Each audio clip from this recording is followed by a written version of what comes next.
ఓపెన్గా చెప్పాలంటే ఈ సీజన్లో చూడటానికి Rajasthan Royals and Punjab Kings 11 అలాగే ఢిల్లీ క్యాపిటల్స్ ఈ టీంలతో పోలిస్తే గుజరాత్ టైటన్స్ కాస్త బలహీనంగానే కనిపిస్తుంది.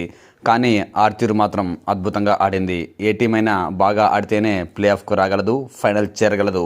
ఎగ్జాక్ట్లీ జీటీ కూడా అదే చేసింది. వరుస విజయాలతో ప్లే ఆఫ్కు చేరుకుంది. టాప్ 2లో స్థానం సంపాదించింది. దీంతో ఒక మ్యాచ్ ఓడిపోయినా మరో మ్యాచ్ అవకాశం రావడంతో రెండో మ్యాచ్లో గెలిచి ఫైనల్ చేరుకుంది. ఇది మూడోసారి జీటీ ఫైనల్కు చేరడం. ఒకసారి టైటిల్ గెలిస్తే మరోసారి రన్నర్అప్తో సరిపెట్టుకుంది. మరి చూడాలి ఈసారి ఏం జరుగుతుందో. ఇక ఈ మ్యాచ్ విషయానికి వస్తే రాజస్థాన్ రాయల్స్ టాస్ గెలిచి బ్యాటింగ్ తీసుకుంది. నాకు తెలిసి ఇది కరెక్ట్ డిసిషనే. ఎందుకంటే ఆర్ఆర్ ఫస్ట్ బ్యాటింగ్ టైంలోనే బాగా బ్యాటింగ్ చేస్తుంది.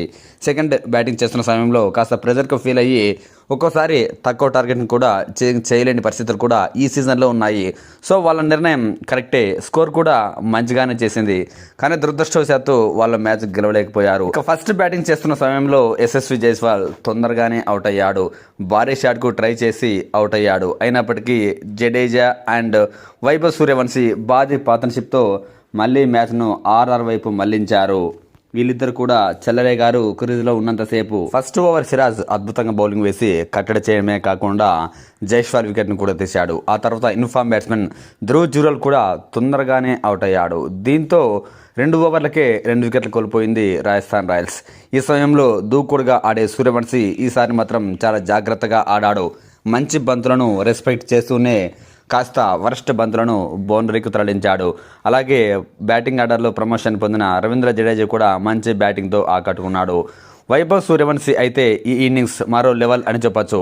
ఎందుకంటే లాస్ట్ మ్యాచ్లో చెలరేగితే సిక్సర్లతో చెలరేగితే ఈసారి సందర్భంగా సమయస్ఫూర్తితో సిక్సర్లు కొట్టడమే కాకుండా గ్యాప్ దొరికి మంచి బౌండరీలు కూడా తరలించాడు. నిజంగా ఒక బ్యాట్స్మెన్ అన్ని షాట్స్ ఆడితేనే బాగా గుర్తింపు వస్తుంది. ఎగ్జాక్ట్లీ సూర్యవంశీ ఇన్నాళ్ళు సిక్సర్లతో మాత్రమే చెలరేగేవాడు. కానీ ఇన్నింగ్స్లో మాత్రం పరిపూర్ణ బ్యాట్స్మెన్ అనిపించుకున్నాడు అని చెప్పొచ్చు. మంచి కళాత్మక బ్యాటింగ్తో ఆకట్టుకున్నాడు. 96 పరుగులు చేశాడు సూర్యవంశీ. 8 ఫోర్లు 7 సిక్సర్లతో 47 బంతుల్లో తన స్ట్రైక్ రేట్ ఆల్మోస్ట్ 200. ఇక జడేజా కూడా 45 పరుగులు చేశాడు. 35 బంతుల్లో 5 ఫోర్లు 1 సిక్సర్తో. ఇక్కడ రాజస్థాన్ రాయల్స్కు ఇబ్బంది పెట్టిన విషయం ఏంటంటే వీళ్ళిద్దరు పార్ట్నర్షిప్ బాగా రన్ అవుతున్న సమయంలో జడేజా గాయం కారణంగా కాసేపు క్రీజ్ను వదిలి డగౌట్కు వెళ్ళాడు. ఆ సమయంలోనే ర్యాన్ పరాగ్, దసన్ షన్నక వికెట్లు కోల్పోవడంతో ఆర్ఆర్ రిథమ్ కోల్పోయింది. రన్ రేట్ కాస్త డౌన్ అయింది. తర్వాత జడేజా క్రీజ్లోకి వచ్చిన సూర్యవంశీ చివర్లో అవుట్ అయ్యాడు. నిజంగా సూర్యవంశీ అవుట్ అయిన తర్వాత రన్ రేట్ బాగా డౌన్ అయింది. దీంతో 200 రన్స్ అయినా కొడుతుందా లేదా అనిపించింది.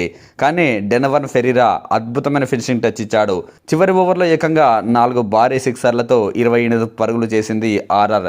దీంతో 214 పరుగులు చేసింది. ఆ తర్వాత భారీ టార్గెట్. పిచ్ కూడా కాస్త అటు ఇటుగా ఉంది. బౌలర్కు సపోర్ట్ చేస్తుంది. టార్గెట్ రీచ్ కావడం అంత ఈజీ కాదనుకున్నారు. కానీ జీటీకి ఓపెనర్లే బలం. ఆ బలాన్ని మరోసారి రాజస్థాన్ రాయల్స్ పై ప్రయోగించింది. శుభ్మన్ గిల్ కెప్టెన్ ఇన్నింగ్స్తో ఆకట్టుకున్నాడు. సెంచరీతో సత్తా చాటాడు. 53 బంతుల్లో 104 పరుగులు చేశాడు. 15 ఫోర్లు 3 సిక్సర్లతో. అటు సాయి సుదర్శన్ మరోసారి కన్సిస్టెన్సీ బ్యాటింగ్తో ఆకట్టుకున్నాడు. 32 బంతుల్లో 58 పరుగులు, 8 ఫోర్లు 1 సిక్సర్. వీళ్ళిద్దరూ ఫస్ట్ వికెట్కు 13 ఓవర్ల లోపే 167 పరుగుల భారీ పార్ట్నర్షిప్ అందించారు. దీంతో జీటీ 90% మ్యాచ్ను ఓపెనర్లే ముగించారు. ఆ తర్వాత వీళ్ళు అవుట్ అయినప్పటికీ, వాషింగ్టన్ సుందర్ అవుట్ అయినప్పటికీ రాహుల్ తెవాటియా, జాస్ బట్లర్ మ్యాచ్ను ముగించారు. టీంను ఫైనల్కు చేర్చారు. ఇక ఈ ఆధార బౌలింగ్ దారుణంగా ఫెయిల్ అయింది. బర్గర్ మరీ ముఖ్యంగా 2 బైస్ రూపంలో దాదాపు 8 పరుగులు 10 పరుగులు ఇచ్చుకున్నాడు. అది కూడా మొదట్లోనే. ఆర్చర్ కూడా ఈ మ్యాచ్లో పెద్దగా ఇంపాక్ట్ చూపించలేకపోయాడు. 4 ఓవర్లకు 45 పరుగులు ఇచ్చుకున్నాడు. ఇలా బౌలర్లందరూ వికెట్లు తీయడంలో పూర్తిగా ఫెయిల్ కావడంతో 214 పరుగులు చేసిన రాజస్థాన్ రాయల్స్ ఓడిపోయింది. బహుశా చాలా మంది అభిమానులు ఈ మ్యాచ్కు ముందు ఆర్ఆర్ఏ ఫేవరెట్గా బరిలోకి దిగుతుందని, ఆర్ఆర్ఏ గెలవాలని కోరుకున్నారు. కానీ దురదృష్టవశాత్తు జీటీ ఫైనల్కు వెళ్ళింది. కోర్స్ ఇదేం ఇండియా టీం కాదు, ఇండియానే గెలవాలి, అపోజిషన్ టీం ఓడిపోవాలి అని.